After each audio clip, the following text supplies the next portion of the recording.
Protesters in Maine are demanding answers after local officials say an immigration agent shot and killed a man in his car. It happened Monday in the city of Biddeford, which is in the southwest part of the state, south of Portland. An immigrant rights group identified the man as a 26-year-old Colombian who was authorized to work in the U.S. and had a social security number.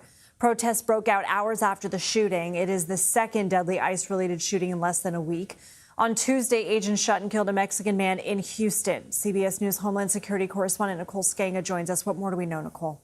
Hi, Lindsay. Let's talk about what we know and what we don't know. The incident happened this morning at around 7 a.m. local in Biddeford, Maine, which is just south of Portland. A 26-year-old Colombian man, as you mentioned, was shot multiple times. Neighbors described him as a good man, as a delivery driver. There is no body cam footage, according to law enforcement sources who tell us that they will be relying on other videos, perhaps put forth by neighbors. It's unclear if there was any dash cam video there on the vehicles. But again, several shots heard by witnesses. The Maine Attorney General has stated that the subject tried to flee in the direction of law enforcement officers when shots rang out. It's unclear at this point in time whether the individual was the subject of an ongoing law enforcement operation or if perhaps he was mistook for another target. Take a listen to what Senator Angus King, independent from Maine, had to say.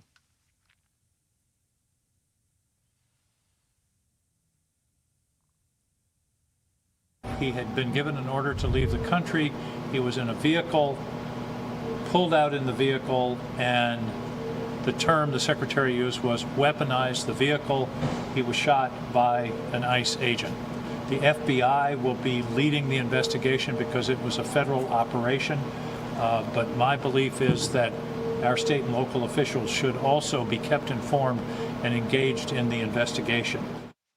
And as you heard there, the FBI is the lead on this, but the Maine Office of the Attorney General has said they will launch an independent investigation and look for information to be shared from the federal government. Questions remaining about whether the Department of Homeland Security will launch its own internal investigation, if the Office of the Inspector General will. We have not yet heard from the Secretary of Homeland Security or seen a statement from either ICE or DHS.